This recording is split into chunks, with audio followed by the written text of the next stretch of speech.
সুপ্রিয় দর্শক, আপনাদের সকলকে আমন্ত্রণ জানাই আমাদের আজকের পাবলিক টক দেখবার জন্য। আসসালামু আলাইকুম। আমাদের সাথে আজ অতিথি হিসেবে উপস্থিত রয়েছেন সম্মানিত অতিথি জনাব এ.কে.এম. পাটোয়ারি, গণমাধ্যম ব্যক্তিত্ব ও রাজনৈতিক বিশ্লেষক। জনাব এ.কে.এম. পাটোয়ারি, আপনাকে অনেক অনেক শুভেচ্ছা এবং স্বাগত আমাদের পাবলিক টকে কথা বলবার জন্য। ধন্যবাদ আপনাকে এবং দর্শক শ্রোতাদেরকেও।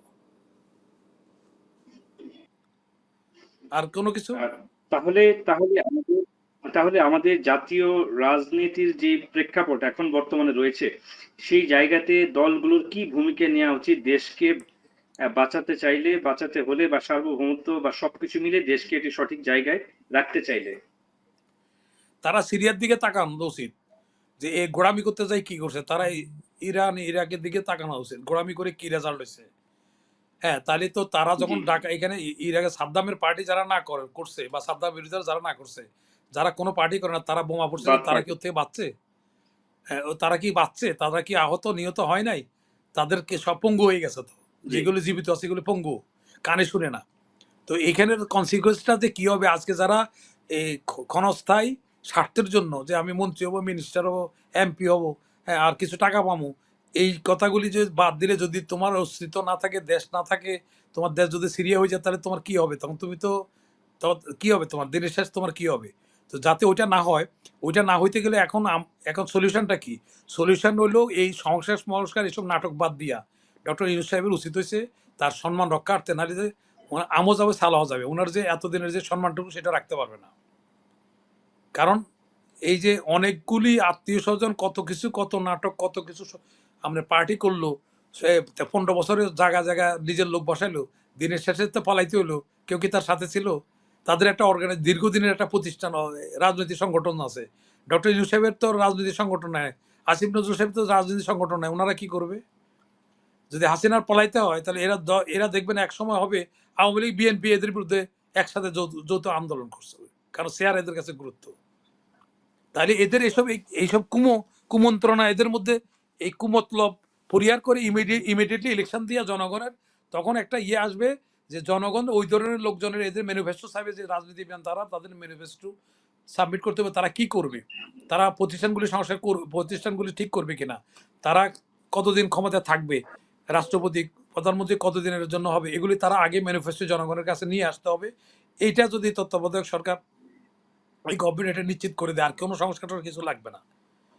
আমি কালকে মনে করেন আমি ইলেকশন আসলাম, আমি এই সংস্কার বাদ দাও, আমার মন তো আমি সংস্কার করবো, তখন এটার কি সার্ভিসের দাম থাকবে? তাহলে এটা বৃতাশ্রম না? এই বৃতাশ্রম এসব বাদ দেয়, এগুলি ওনার ম্যান্ডেটও নাই, ক্ষমতাও নাই, ওনার ম্যান্ডেটও নাই। ওনার কি কেউ ম্যান্ডেট দিয়েছে সংস্কার করার অথরিটি? উনি কোথায় পেলেন? উনি কি রেফারেন্ডাম নিয়েছে যে আমি সংস্কার করবো? এটা রেফারেন্ডাম করছেন? উনি বলছেন ওনারা স্বপ্ন দেখতেছেন, কল্পনা করছেন আমার সবাই সমর্থন করছে। তো উনি ওনার রেফারেন্ডাম দেখুক, দেখে কয়জনে ওনার সমর্থন দেয়। ওই প্রথমের অবস্থা আর এই 8 মাসের ব্যবধানে অনেক আপনার মেঘে মেঘে অনেক বেলা, অনেক পানি গড়ে গেছে গা। এখন ওই ওই সময় যে ছেলেদেরকে যে সমর্থন করতেছে, এখন 8 মাস পরে সে সমর্থন আপনি পাবেন না। আপনি সার্ভে করে দেখেন। তখনকার ছিল প্রেক্ষাপট একরকম, হাসিনা কারোর সাথে কথা বলতে দিচ্ছে না, কোনো গুম খুন করতেছে, তখন যে কেউ আসুক, কোনো তাকায় নাই, কালার দেখা হয় নাই, হাইট দেখা হয় নাই, মেধা দেখা হয় নাই, যে ওরে সমর্থন করছে, যে আগে হাসিনা বাদ যাক, তারপর আমরা দেখবো কি করব। এখন আসলাম আমরা ঘটকের ঘটকালিতে, ঘটক নিজে বিয়ে করার ফোন দিয়ে আসতেছে। না হলে আপনি বলেন, এরা তো চাকরি পাচ্ছে না, কোটার জন্য এরা আসছে, এরা এখন রাজনীতি করতেছে। রাজনীতি কস্টলি ব্যাপার, রাজনীতির টাকা কোথা থেকে আসবে? আমরা 150 টাকার পাঞ্জাবি গায়ে দিতে অ্যাডভাইজারে তো দেখছি, আমরা দেখি নাই? এখন এখন 10,000 টাকার কিন্তু কিন্তু পাঞ্জাবি কিন্তু পড়ছে। রাজনীতিতে তরুণদেরও তো এগিয়ে আসা উচিত, কেননা ভবিষ্যৎ প্রজন্ম তো তরুণ নেতৃত্বের হাতে আহ, থাকে স্বাভাবিকভাবেই। আহ, পুরনোরা যাবে, নবীনেরা আসবে, এটি তো একটি চিরায়ত প্রথা, তাই নয় না কি? না, সেটা অন্য জিনিস, সেটা অন্য জিনিস। যেমন আমরা দেশ স্বাধীন করার সময় আমাদের এই সাইদ খলিফা, আসম আব্দুর রব, নুর আলম সিদ্দিকী, তারা কিন্তু অস্ত্র ছাড়িয়ে আবার ছাত্র জীবনে ফেরত গেছে, কারণ তারা তো পাওয়ার শেয়ার করে নাই। জি, তাইলে নূরে আলম সিদ্দিকী, আসম রব, শাহজাহান সিরাজের মতো একটা ফিগার দেখান দেখি আপনার আমার ছাত্রদের মধ্যে। তা তারা তো পাওয়ার শেয়ার করে নাই, ওদের তো লোভে ধরে নাই, ওরা দেশপ্রেম ছিল তাদের। আর এদের তো, এরা লোভে ধরছে, এদের এদের ক্ষমতার দরকার। কেন এরা সরকার পতন হয়েছে, ওরা লেখাপড়া চলে যাওয়া উচিত ছিল তাদের। তারপরেও এদেরকে একটা কোটা দিয়ে স্পেশাল বেস, যেমন ইরশাদের আমলে আপনার উপজেলা যখন নিল অত ম্যাজিস্ট্রেট লাগবে না, তখন অল্প খালি বাইবা নিয়ে তারা 650 জন 650 বেস্ট করছে। স্বাধীনতার পরে তোফাইল ক্যাডার করা হয়েছে, করে ওদেরকে চাকরিতে ঢুকছে, তাইলে তারা 65 বছর চাকরি করতে পারতো। রাজনীতি হলো অনিশ্চিত বিষয়। এই ছেলেগুলির যে স্ট্যান্ডার্ড উঠাই দিচ্ছেন, এরা কি আজীবন মন্ত্রী থাকবে, অ্যাডভাইজার থাকবে? তা এরপরে তো তারা কেরানির চাকরি করতে পারবে না। তাহলে বলতে পারেন ওরা তো ক্ষমতা গেলে অনেক টাকা পয়সার মালিক হবে। আরেক গভর্নমেন্ট আসলে এই হাসিনার যে অবস্থা হচ্ছে, হাসিনার মন্ত্রীর যে অবস্থা, এদের তো একই অবস্থা হবে। তাহলে এই লোকগুলির পঙ্গু করে দিচ্ছেন না আপনি। সে 65 বছর চাকরি করার পরে রিটায়ার্ড লাইফ বা অনেক বড় পদে যাওয়ার পরে সে রাজনীতি করতে পারতো। হ্যাঁ, এখন তাকেও আপনি পঙ্গু করে দিচ্ছেন, তারও সর্বনাশ করতেছেন। এই ছাত্রদের সর্বনাশ করে দেওয়া হচ্ছে, ছাত্রদের সর্বনাশ করছে। এখন তারা তো কিছু ক্ষমতা যেহেতু আছে, কিছু টাকা পয়সা করবে, এই টাকা তারা খাইতে পারবে না। তো আর গভর্নমেন্ট সব হিসাব নিকাশ বাইর করবে, ব্যাংক অ্যাকাউন্ট হিসাব করবে। ওই বিদেশে টাকা আছে, হাসিনা যেমন এখন বাইরে হচ্ছে না, এদেরও বাইরে হবে এসব। তো এদেরকে এসব লোভের মধ্যে এরা বাচ্চা, মানে এদের অভিজ্ঞতার অভাব। আপনি নবীরকে নবুয়তি 40 বছর আগে সস্তা দেন নাই, কেন দেন নাই? আপনি আমারে বলেন কোন বিবেচনা স্থানীয় সরকার সবসময় মহাসচিবেরা হয়েছে? সেখানে তাজউদ্দিন সাহেবের মতো লোক স্থানীয় সরকার ছিল, জিল্লুর রহমান সাহেব ছিল, সালাম তালুকদার ছিল, মাইনুদ্দিন মান্নান ভুইয়া ভাইয়া ছিল, ছিলেন। মান্নান ভুইয়া ছিল, পার্টির মহাসচিবরা মান্নান সিন তো মান্নান ভুইয়া ছিল। তাহলে আপনি ডক্টর ইউনূস সাহেবের মতো এরকম একটা লোক, দক্ষ লোক, সেই লোকে কিসের বিবেচনায় এইরকম একটা বাচ্চা ছেলেকে স্থানীয় সরকার, যেখানে 60% ব্যয় হয় স্থানীয় সরকার মন্ত্রণালয়।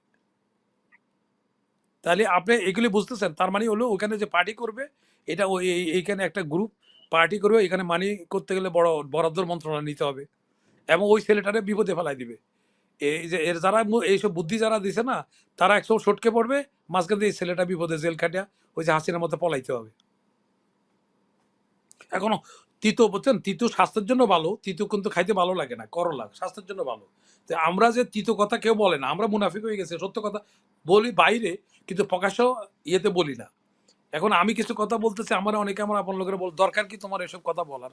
হ্যাঁ, তো এখন আমি কিন্তু জি। কেউ না কেউ তো বলতে হবে, আমি একজন মুক্তিযোদ্ধা। হ্যাঁ, তাহলে আমার কেউ না কেউ তো এই কথাগুলি বলতে হবে। আমি যে কথাগুলি বলছি, আমি হাসিনা থাকতে বলছি হাসিনার এমন পরাজয় হবে, আমি ইম্পর্টেন্ট লোকজন যারা সরকারে এখন আছে তারা সাক্ষী বলে আমি বলতে পারি। আমি বলছি যে তার, এবং কি বলছি তার নর্মাল মৃত্যু হবে না, এটাও বলছি। এখন আপনারা অপেক্ষা করেন, দেখেন নর্মাল মৃত্যু তো হয় কিনা। কারণ আপনি দেখেন, গাজী গোলাম দস্তগিরি এখান থেকে টাকা লুটপাট করে কম্বলসরি সবকিছু করে ইন্ডিয়া গেছে। পরে ইন্ডিয়া ওই টাকা পয়সা তাদের সব খাওয়ার পরে তারা টাক চাপা দিয়ে তারা মারছে। এখন আমাদের দেশ থেকে টাকা পয়সা যে লুটপাট করে গেছে, ইন্ডিয়ার শত্রু নিয়ে বাঘ শিকারে যাইতে হয়, শত্রু মূল্য লাভ, বাঘ মূল্য লাভ। দেখেন ইন্ডিয়ার কি লাভ, এখান থেকে ডলার চুরি করে জনগণের ঘামের পয়সা, এইখানে ডলার টলার চুরি করে তারা ইন্ডিয়া গেছে। ওর ইন্ডিয়ার হোটেলে যে ব্যয় হচ্ছে, ওদের অর্থনীতি সচ্ছল হচ্ছে, এই টাকাগুলি ওখানে ব্যয় হচ্ছে। ব্যয় হলে লাভ কার হচ্ছে? ইন্ডিয়ার হচ্ছে। আর বাকি টাকাগুলি বিভিন্নভাবে তোমার নাম বলে দিবে, এই করে ব্ল্যাকমেল করে ওখানে টাকাগুলি ওরা নিয়ে নিচ্ছে। শেষে দেখবেন যে এদের অনেকের লাশ পাবেন, ইন্ডিয়াতে লাশ পাবেন। কারণ ইন্ডিয়ার স্বাধীনতা সব গাজী গোলাম মোস্তফাকে একই অবস্থা হয়েছে, প্রথম ফন্দির আসছে। ইন্ডিয়ার পলিসি খুব খারাপ, যার জন্য তার প্রতিবেশী রাষ্ট্রগুলি কেউ তারা পছন্দ করে না, মালদ্বীপও তাদের উপর ইয়ে করে। শ্রীলঙ্কাতে দেখেন হেলিকপ্টার নিয়ে সৈন্য নামাইছে, পোড়াই দিছে হেলিকপ্টার সুদ্ধা, পালাই আসতে হয়েছে। প্রভাকরণকে পালছে না, পারে কি করছে তারা দেখে নাম। মালদ্বীপের মতো রাষ্ট্র তার লোক সোলজার ফেরত পাঠাইছে, তারা তারা প্রতিবেশীর লোকে আচরণ, এবং তার দেশের মতো লোকের লোকের সঠিক আচরণ করছে না। তো আপনি তার লোক বন্ধুত্ব কিভাবে করবেন? বন্ধুত্ব ওয়ান ওয়ে ট্রাফিক না, বন্ধুত্ব হলে দিবেন দিবেন মিলাবেন হিসাব। তো এইসব অবস্থা, আপনার ক্রাইসিসের সময় বন্ধু বলতেছে, ক্রাইসিসের সময় পেঁয়াজ দিবে না। ওষুধ নিচ্ছে, ভ্যাকসিন নিচ্ছে, ভ্যাকসিনের টাকা ফেরত দেয় না, ভ্যাকসিনও দেয় নাই। এক, দুই নম্বর হলো আমাদের এই ইন্টেরিয়াম গভর্নমেন্ট, দেখেন আপনি আমাদের ইন্ডিয়ার সাথে যে অসম চুক্তি হয়েছে, চুক্তিগুলি পাবলিক ডোমিনিনে আনেন। চুক্তির মধ্যে কি শর্ত, বাংলাদেশ শর্ত জলাঞ্জলি দিয়া এই কিভাবে ইন্ডিয়ার সাথে এগুলি করছে, এই ড্রাফটগুলি পেপারে দিয়ে দিতে বলেন। হ্যাঁ, দিবে না তারা, কারণ যারা ড্রাফট করছে এটার সাথে জড়িত আছে তারা এখন ক্ষমতা আছে অনেক, পররাষ্ট্র মন্ত্রণালয়, তাহলে তারা নিজেরা ফেসে যাবে। এই জন্য প্রয়োজন হলে তারা ফাইল গায়েব করে দিবে, বুঝছেন? কিন্তু আপনি দেখেন এই যে ড্রাফটগুলি তো করে দিছে, কারা করছে? তারা তো এখন আর বড় বড় পদে আছে, তারা বড় বড় পদে তাহলে আছে। আমাদের এই মুহূর্তে খুব জরুরি ভিত্তিতে করণীয় কি ঐকমত্য রাজনৈতিক দলগুলোর সাথে নিজস্ব পারস্পরিক সমঝোতা বোঝাপড়া, সেই জায়গায়, এবং আপনি বলছেন যে নির্বাচনটি খুব দ্রুত হওয়া উচিত। দ্রুত হইলে জনগণ নির্বাচন করবে, তখন একটা বহির্বিশ্ব যাবে যেটা জনগণের সরকার। এখন যেটা আছে, এদের তো ম্যান্ডেট নাই, এরা কোনো সাহায্য পাবে না। সাহায্য পাইলে তো টাকা সামান লাগতো না। ইউনূস সাহেব আসলে অনেকের ধারণা ছিল না যে ইউনূস সাহেব আসলে ওয়ার্ল্ড ব্যাংক আইএমএফ দরজা খুলে দিবে, টাকা খালি গড় করে আসবে। তো আমরা কি দেখলাম? আমরা দেখলাম টাকা ছাপাইতে হলো। এখন আরো 7,000 কোটি টাকা ছাপাচ্ছে। তো তো ভূ তাহলে রাজনৈতিক কি অবস্থায় জিও জিও পলিটিক্স যদি দিকে যদি তাকে জিও পলিটিক্যাল সিচুয়েশন দিকে যদি তাকে বাংলাদেশের অবস্থানটি আসলে কোন জায়গায় রয়েছে? বাংলাদেশ, ভারত, বাংলাদেশ পাকিস্তান, বাংলাদেশ চায়না, শুনেন, এই বাংলাদেশ একটা একটু এমন একটা জায়গা, বলো। বাংলাদেশের অবস্থান, বাংলাদেশকে এখানে কোন রকম ঘাঁটি করতে পারলে তাহলে বৃহত্তর আমেরিকা চায় না, চায়না উঠে আসুক, তার লগে মাথা বড়ি করবে, সে একক মাথা বড়ি করে এটা চায়। যাদের রাশিয়ার সাথে বিভিন্নভাবে লাগায় রাখছে, লাগায় দিনের সাথে, কিন্তু তারা ইয়ে করে না, ওন করে না। তো এখন আমাদের এসব ফাঁদের মধ্যে না যাইয়া, যেমন হাসিনা ফাঁদের মধ্যে যায়, ইন্ডিয়ার ফাঁদের মধ্যে পা দিছে দিয়া দেখছেন। এখন তাকে বাসায় থেকে তার তো সবকিছু নিয়ে নিছে, তাকে কিছু ব্ল্যাকমেল করে। এখন ওই যেসবগুলি কথা বলছে, কি করছে, কি দিছে, ওইগুলি ওগুলো ফ্রন্টালি নিয়ে আসবে। তো সেই জন্য এখন তার এইদিকেও বিপদ, ওইদিকেও বিপদ, শাখের করাতের মতো। তারপরে দেখেন ওখানে গেছে, জেল বন্দি জীবন যাপন করতেছে সে। সে তার ছেলের সাথে কথা বলতে পারছে না, তার মেয়েটা দিল্লিতে আছে, মেয়ের লোকে দেখা করতে পারছে না, দিচ্ছে না তাকে। শুধু দুবাল আর মোদি মাঝে মাঝে মিটিং করতেছে। কেন করতেছে? ওইটা হলো এটা তুরুপের তাস। ওইটা ব্যানারটা দিবে, সারা বিশ্বকে দেখাবে আমি তো কিছু করি নাই, ওটা দেখে নাই। ওই গভর্নমেন্টে বলছে, আমার আবেদন করছে আমার দেশের লোকগুলি বাঁচাবার জন্য, সার্জিক্যাল স্ট্রাইক যদি করে, হাসিনার দিয়ে একটা সাইন করায় দিব ওখানে কাগজে, বলে ওই ওই তার রিকোয়েস্টে করছি আমি, সেই বৈধ সরকার। তার কেন তার পদত্যাগ পত্র এখন এটা তো গভর্নমেন্ট দেখাইতে পারে না, কারণ তাড়াহুড়া করে গেছে, পদ লিখছে কিন্তু তার পদত্যাগটা দিয়ে যায় না, নিয়ে গেছে। তো একটা দেখেন এরকম কাঁচা কাম করে, কারণ কাঁচা কামগুলি যে করছে, তো আসিফ নজরুল সাহেব ছিল, আপনি কাঁচা কাম করছে। দেখেন এখানে বলা আছে আইনে, সরকারের পরামর্শক্রমে রাষ্ট্রপতি অ্যাক্ট করবে। তো এই আপনি অ্যাটর্নি জেনারেল নিয়োগ দিলেন, আইজি নিয়োগ দিলেন, তো কে পুরো পুরো সুপারিশটা কে করছে? এটা এটা তো অবৈধ হবে।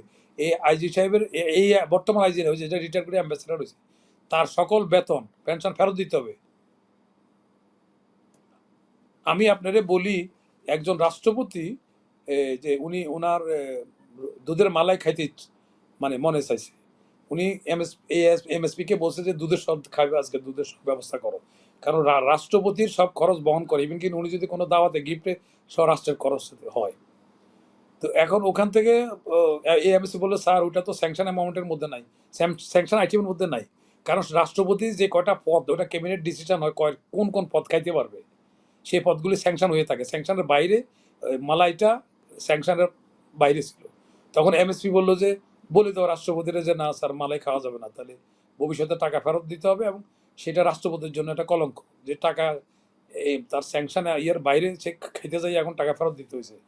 এটা ইজ্জতের প্রশ্ন, টাকার প্রশ্ন না। স্যার আমি কি করে বলে আপনি বললেন? উনি বললেন, স্যার আমরা মালাই কিন্তু আমরা দিতে পারবো না, মালাই খেলে। আমি ওই দিন ওনার অফিসে ছিলাম। তো বলে যে একটা রাষ্ট্রপতি মালাই খেলে চাইতে পারছে না, রাষ্ট্রপতি অনেক ক্ষমতাশালী, কিন্তু মালাই খাইতে পারছে না, কারণ আপনাকে আইনের মাধ্যমে যাইতে হবে। তো একটা মালাইয়ের টাকা যদি ফেরত দিতে হয় রাষ্ট্রপতি, তার আমাদের ডক্টর ইউনূস সাহেব যে অ্যাডভাইজারগুলি করতেছেন, এই যে কমিশন করছেন, কমিশনের চেয়ারম্যানকে এপিলেট ডিভিশনের বিচারপতি, সুযোগ সুবিধা গাড়ি বাকুম গাড়ি চালাচ্ছে তারা। তো এরা মেয়াদ শেষ হচ্ছে না, মেয়াদ খালি বাড়তে আছে।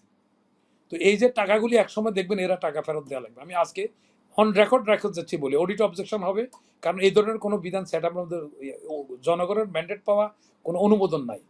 এই একটা টাকা তো রাষ্ট্রের টাকা, জনগণের ট্যাক্সের টাকা, এই টাকা তো খরচ করতে গেলে, এখন এই ডক্টর ইউনূস সাহেবের কিন্তু এই কথা কেউ বলে নাই। এই লোকটারে বিপদে ফেলাই দিবে, সরল লোক, এরা এই কথা বলে না। ওনার এত এই যে অ্যাসিস্ট্যান্ট নিচ্ছে, অ্যাসিস্ট্যান্ট কোনো বৈধ স্যাংশন পোস্ট আছে, স্যাংশন পোস্ট না হলে বেতন যে দিবেন, এটা অবৈধ হবে, এই টাকা ফেরত দিতে হবে। আর কিছু কিছু লোক আসছে ওই আইডেন্টি কার্ডটা, এই ভিজিটিং কার্ডটা ব্যবহার করবে, ব্যবহার করে ওখানে আবার দেন দরবার করে টাকা পয়সা কামাবে, বুঝছেন না? না হলে একটা আত্মমর্যাদার জন্য, ইভেন কোনো কোনো যারা 6 মাসের জন্য নিয়োগ দেওয়া হয়েছে, ভাই পিআরও তো কাজ করতে পারে, পিআরও কামটা তো করতে পারে। আপনি যদি রাজনীতি নেতাদের সাথে যোগাযোগ করতে গেলে পিআরও তো যথেষ্ট। এখানে রাষ্ট্রের একটা ব্যয় কি দরকার আছে 6 মাসের জন্য? ওই যে লোকটারে নিচে, সেই লোকটারে অপমান। সেই লোকটা যদি আত্মমর্যাদার সাথে 6 মাসের অফার তো গ্রহণ করা উচিত ছিল না। আমি তো গ্রহণ করতাম না। 6 মাস তো টেবিল সাজে সাজে যাবে গা। তারে কি জন্য করছে? রাজনৈতিক নেতাদের সাথে যোগাযোগ করার জন্য। তো ভাই পিআর আর পিএ তো যথেষ্ট। এখন চিফ অ্যাডভাইজার যদি পিএ ফোন করে, ফখরুল সাহেবের ফোন করে যে চিফ অ্যাডভাইজার আপনার লগে মিটিং করবে, সেটার জন্য কি একটা সচিব পদমর্যাদার একটা 6 মাসের জন্য অ্যাপয়েন্টমেন্ট দিয়ে রাষ্ট্রের টাকা খরচ করার প্রয়োজন আছে? এই টাকা ওই তার গাড়ির খরচ আচ্ছা, সবকিছু ফেরত দিতে হবে। আমি একটা উদাহরণ আমি দিয়ে বললাম। এবার আমি একটু আমি জি, আমি একটা উদাহরণ হিসেবে বললাম। সে ব্যক্তিগতভাবে আমাদের বন্ধু মনির হায়দার। আমি তার হিসেবে বলছি না। বলছি যে এই যে স্যাংশন এটা উদাহরণ হিসেবে বললাম আমি। আত্মমর্যাদা তাহলে ৬ মাসের জন্য মাস্টার হলে চাকরি করতে কেনা যাবে? আর কি কারণে যাব? আর এখানে দরকারটা কি? এ পোস্টের কি দরকার ছিল? বা জি জনাব পাটোয়ারি, আপনি আমি এবার একটি আরেকটি প্রসঙ্গে আসতে চাচ্ছি, সেটি হচ্ছে গণহত্যা যে বিচার প্রক্রিয়া, সেটি নিয়ে আমি আপনার কাছ থেকে জানতে চাই। এই যে জাতিসংঘের সাথে জাতিসংঘ মহাসচিব, মাননীয় মহাসচিব বাংলাদেশে এসেছেন, সফর করেছেন, গণহত্যা সংক্রান্ত তদন্ত কমিশন রিপোর্ট জমা হয়েছে জেনেভায়, জাতিসংঘ মানবাধিকার হাই কমিশনার ভলকার তুর্ক এটা নিয়ে কথা হয়েছে, উনি কথা বলেছেন। হুম। তো এই গণহত্যার বিচার প্রক্রিয়া নিয়ে আপনি একটু বলবেন, এবং একই সাথে যে বিষয়টি জানতে চাচ্ছিলাম যে সহসা কি আওয়ামী লীগের রাজনীতিতে ফিরে আসার কোনো সম্ভাবনা রয়েছে কি আগামী সংসদ নির্বাচনকে ঘিরে? শুনেন, যদি তারা আসে, প্রথমত তারা কোন মুখে আসবে? তারা যেসব কাণ্ডকীর্তি করছে, জনগণের কাছে কি নিয়ে যাবে তারা? বাংলাদেশের ইতিহাসে বায়তুল মোকাররম সেও আবার গোপালগঞ্জের। সব গোপালগঞ্জ ধরতে হবে। তো সব গোপালগঞ্জের সেও পালাইতে হইছে। এখন যে রাষ্ট্রপতি আপনার সেই গুলির সাথে তার তো হাসিনা তো আত্মহত্যা করা উচিত ছিল। সে তো একসময় মরবে। তার কয় বছর বাঁচবে? ৮৪ বছর বয়স। তাই সে পলাইলো কেন? সে পলাইয়া তো সব লোকজনের আওয়ামী লীগের নাক কান সব কেটে দিছে। সব পলাতক। এই লোকগুলি জনগণের কাছে কি মুখে দাঁড়াবেন যাইয়া? কিন্তু তারা আইনগতভাবে তারা ইলেকশন করতে গেলে এটার কোনো অবৈধ হবে না। তাদের বৈধতা, ইলেকশন তাদেরকে বাধা দিতে পারবে না। কারণ এখন তাদের কনভিকশন হয় নাই।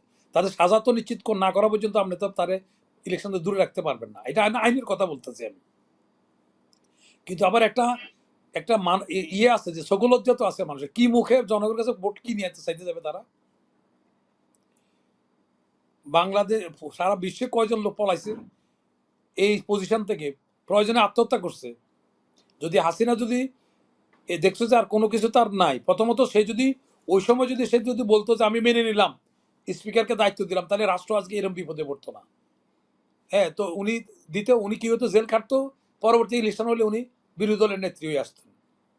কিন্তু দেখেন ওনাকে যারা অ্যাডভাইজার গুলি আছে তারা এইগুলি অ্যাডভাইস করে না। ইন্ডিয়া তারা মিসগাইড করছে। ইন্ডিয়া লাইবিলিটিস মোরাল আস কাঁধে নিয়ে হাঁটবে না। অনেকের ধারণা হয়েছে ইন্ডিয়া তারে এখানে ঢুকাই দিবে। ইন্ডিয়া তো তার শাসাতে লাগে না।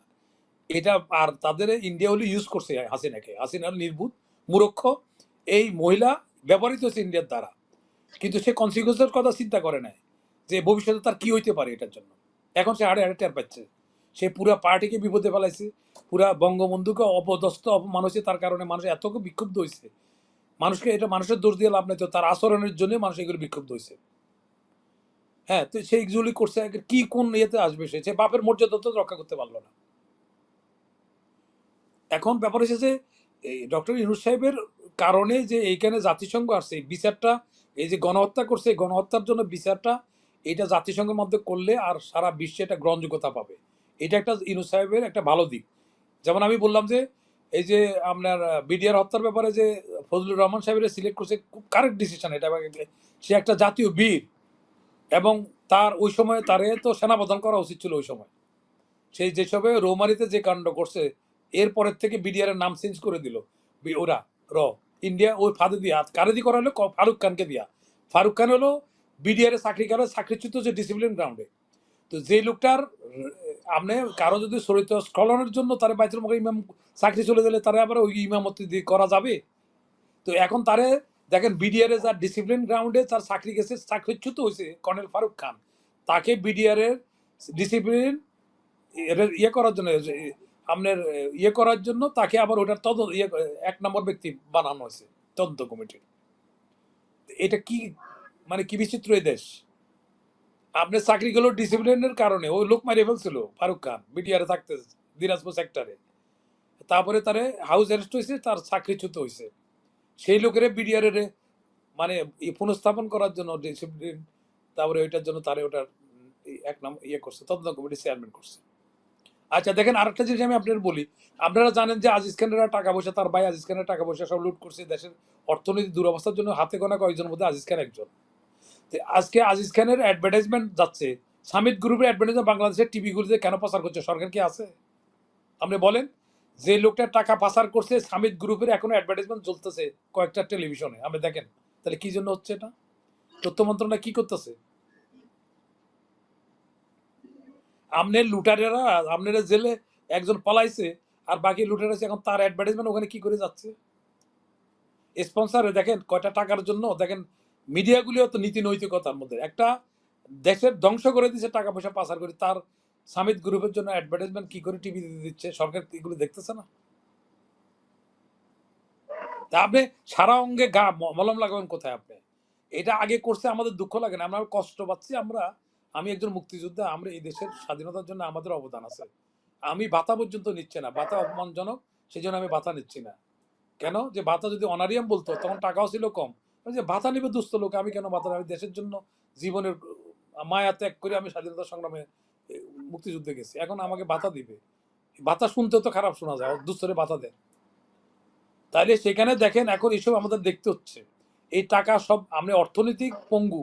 এই যে যত রাজনীতি করে, এত কোর্ট কাছারি, এত কিছু মামলা হামলা করে কিছু মানি মেক করার জন্যই তো। টাকাই সকল কিছু তো। তো টাকার পিছনে তো যে এরকম করতেছে। তো তাহলে এই যে টাকাটা যারা পাচার করছে, এরা তো অন্য খুনের চেয়েও কম করে নাই, অর্থনৈতিক খুন করছে দেশটাকে, আজকে ফোকলা বানাই দিচ্ছে। এটা তো দেশের সমৃদ্ধির জন্য ব্যয় হইতো। তাহলে যারা এর মধ্যে জড়িত আছে তাদের এখন এই গভর্নমেন্টের আমলে তাদের অ্যাডভার্টাইজমেন্ট হচ্ছে। আপনি দেখেন ওই যে 24-এ দেখলাম আমি কালকে সামিতের জন্য ইয়ে দেওয়া হচ্ছে রেগুলার। এখন কি বলবেন আপনি? আপনি একজন ডাকাতি করে এসে যদি স্যার মুঠির দান করে, মানুষ যদি জানে সেটা ডাকাতির টাকা, সেটা স্যার আপনি তো বিভিন্ন গণমাধ্যমে টক শোতে যান, তো সেখানে কি আপনি এই বিষয়টি তুলেছিলেন?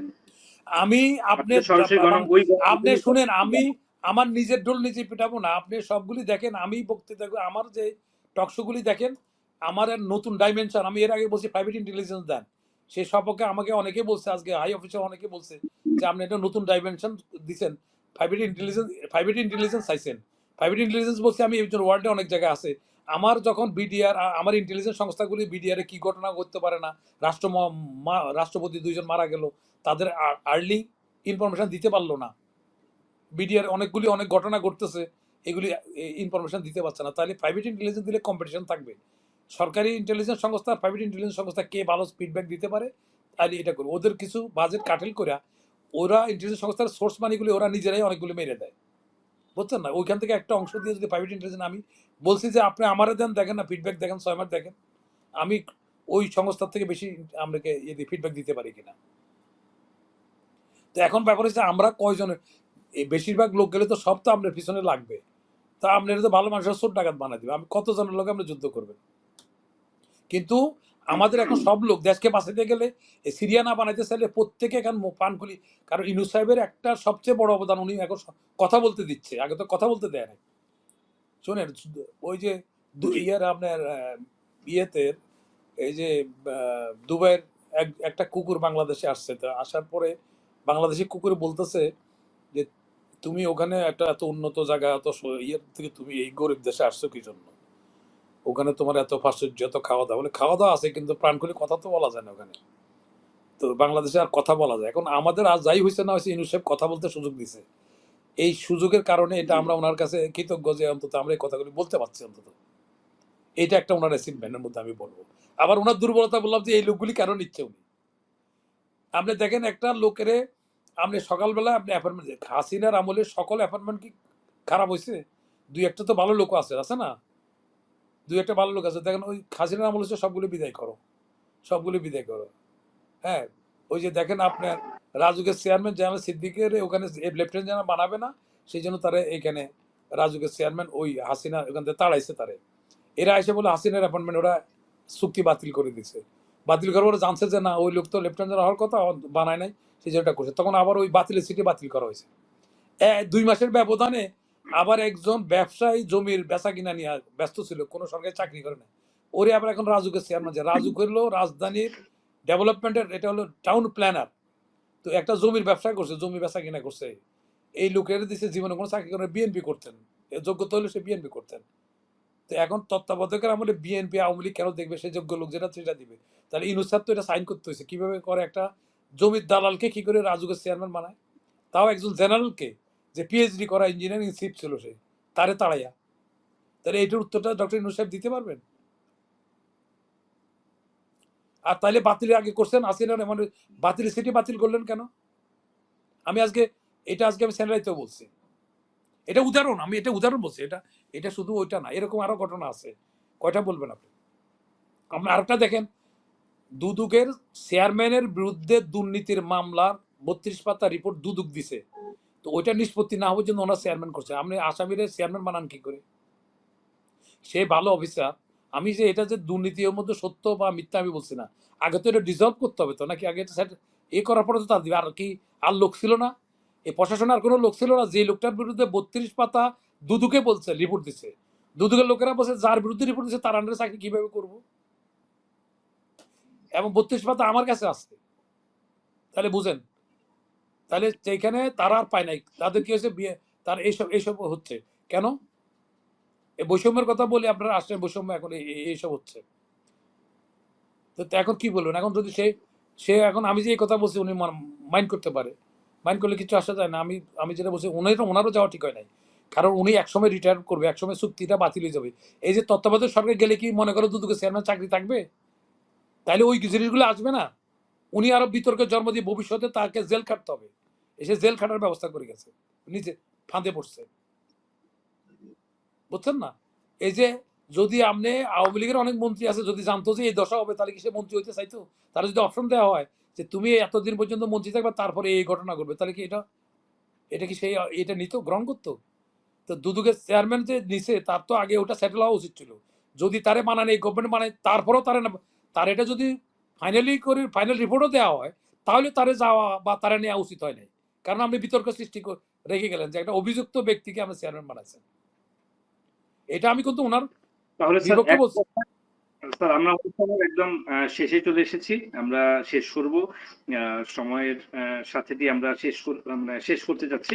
স্যার আমি এক কথায় যদি জানতে চাই যে বাংলাদেশের জন্য আমাদের আশার আলো ভবিষ্যতের জন্য আ সুন্দর একটি ভবিষ্যৎ রচনা করার জন্য বাংলাদেশের জন্য এই মুহূর্তে আপনি যদি ক্রমানুসারে সাজাতে বলা হয় আপনাকে যে কোন, কোন বিষয়গুলো পয়েন্ট আকারে আপনার কাছে মনে হচ্ছে ধর্তব্য যেগুলো নিয়ে এই মুহূর্তে কাজ করা উচিত যদি একটি সুন্দর বাংলাদেশ আমরা চাই?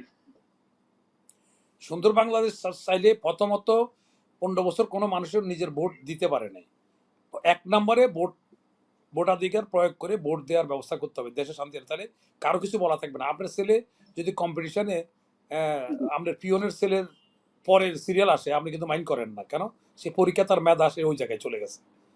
হ্যাঁ, আমরা পিওনের ছেলে দেখা স্ট্যান্ড করছে, জিপিএ 5 পাইছে, বসের ছেলে 3rd ডিভিশন পাইছে, কিন্তু এতে কারো মন খারাপ হয় ছেলেটা ভালো করলো না, কিন্তু ওইটার প্রতি হিংসা থাকে না।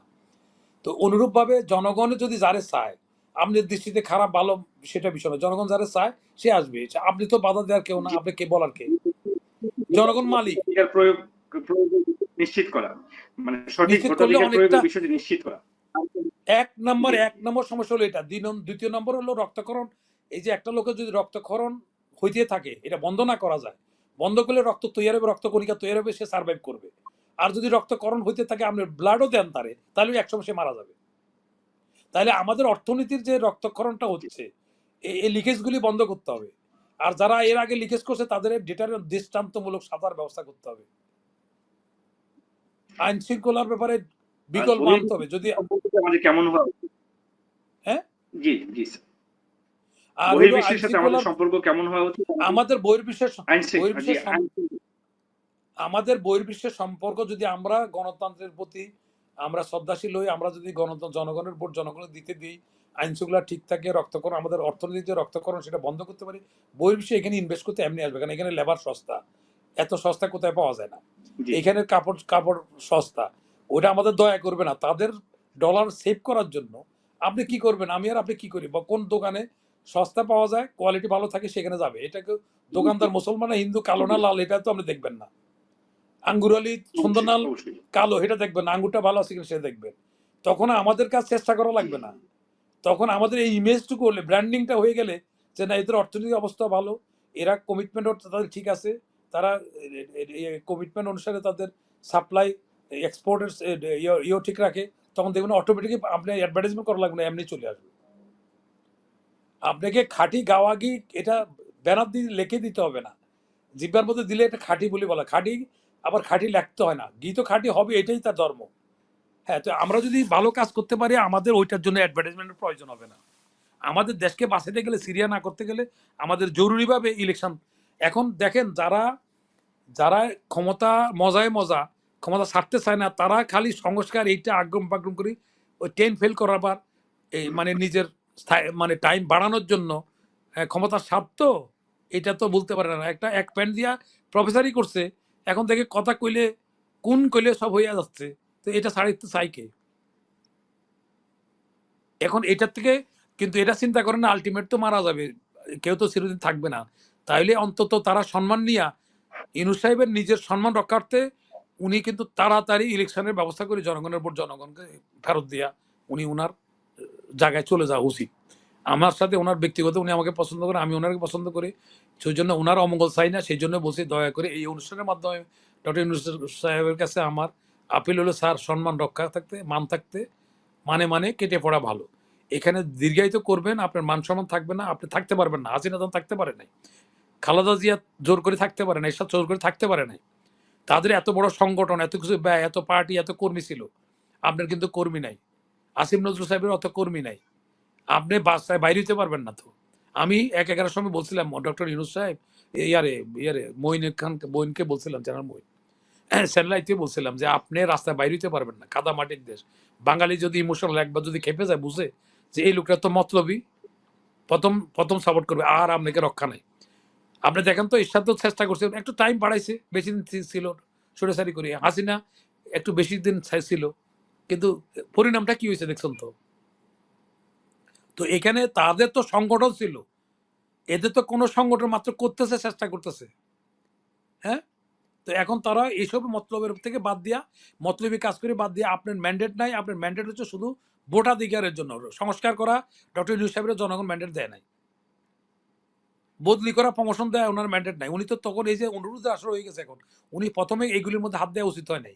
হাত দেওয়াতে এখন বসে, ভাই তোমরা 15 বছর কি করছিলা, আরো 15 বছর অপেক্ষা করো, জনগণের সরকার, আমরা 2 বছর অপেক্ষা করো, 15 বছর অপেক্ষা করতে পারছো, 2 বছর অপেক্ষা করো, আমরা ইলেকশন দিব, ওই জনগণের নির্বাচিত তোমাদের গভর্নমেন্ট থেকে তুমি দাবি আদায় করে নিও।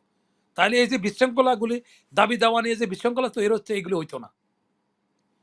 ইউনূস সাহেব কি, ইউনূস সাহেবের কি ম্যান্ডেট আছে? আমি স্যার শেষ করব, শেষ যে বিষয়টি দিয়ে আপনার আলোচনা থেকে মাত্র উঠে এসেছে, যে বিষয়টি জানার জন্য জানতে চাচ্ছি, সেটি হচ্ছে যদি কিছু অদল বদল না হতো তাহলে সরকার তো সঠিকভাবে পরিচালিত হতেও পারতো না। সরকার তো তার সঠিক তার কার্যক্রম পরিচালনা করতে ব্যর্থ হতো, কেননা না বিগত না এটা, সরকারের অনেক কিছুই তো জড়িত রয়েছে আমলাতন্ত্রের সাথে। না না এখানে সেখানে তো অদল বদল সরকার না তো। বাধ্য হয়েছে।